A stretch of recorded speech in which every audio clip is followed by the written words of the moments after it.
there has been talk about retiring the A-10 Warthog. Why not send the remaining aircraft to Ukraine to destroy Russian ground troops? Sounds as simple as it may be intelligent, as the A-10s are ideally suited for the kind of conflict in Ukraine. A-10s could destroy advancing Russian forces, mechanized vehicles, supply lines, artillery positions, and forward bases, given the ability of the planes to absorb small arms fire. It is not clear how many Stinger-like, shoulder-fired anti-aircraft weapons Russian forces may have, and A-10 can fly slow and low in close proximity to specific ground fight areas.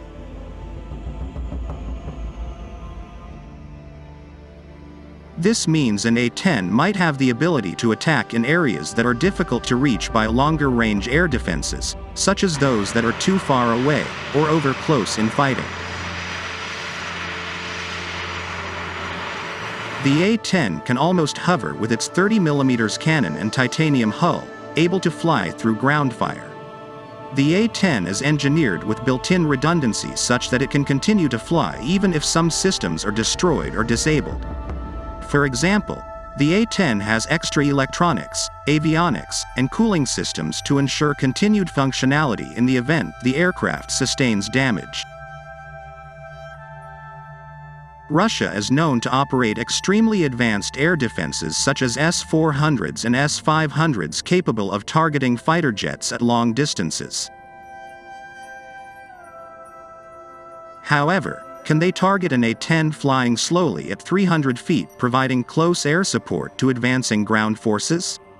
S-400s can destroy drones, helicopters, and fighter jets out to ranges of 30 kilometers, so they might be positioned to hit A-10s.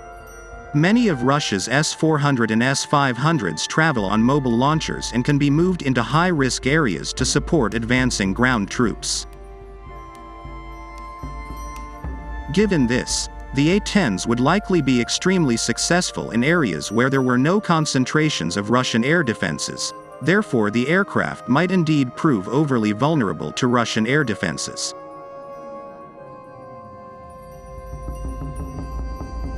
Yet another complicating factor is that neither Ukrainian nor Russia has air superiority, which might leave A-10s vulnerable to Russian fighter jets should they be seen attacking ground troops in high-risk areas.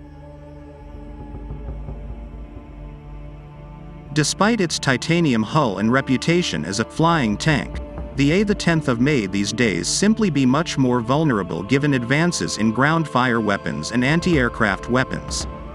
For example, line-of-sight weapons such as manpad shoulder-fired anti-aircraft weapons and RPGs might be well positioned to threaten A-10s. Essentially, there are many more weapons in today's arsenal able to attack A-10s beyond small arms, a circumstance which simply leaves the aircraft much more vulnerable than they may have been 10 years or more ago.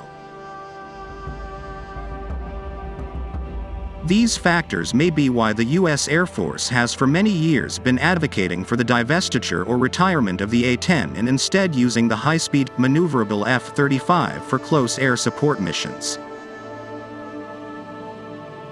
Given all these variables, it seems it may be useful or somewhat worthwhile to send A-10s to Ukraine.